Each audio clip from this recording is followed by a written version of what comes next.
Yeah, I didn't get to go to a fancy school or anything like that in my life. It was terrible. In fact, I was unfortunately born into a family where my dad didn't think I was his, and so I experienced huge amounts of physical abuse.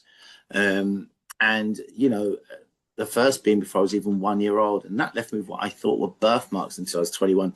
So I didn't feel significant at home, and I ran away a lot.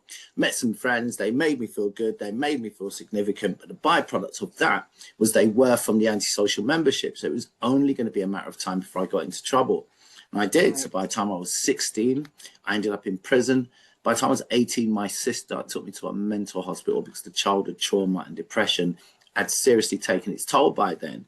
And then I tried to make some changes to my life, not to much success. And fast forward, my sister, who's my absolute rock, my only rock at times, she died. She died of cancer young. And I didn't want to talk about it because then that would make it real, which is the worst thing you could do because within a year, my life completely unraveled, completely fell apart. And I ended up back inside one last time. But this time I asked myself this question. I said, do you like who you are?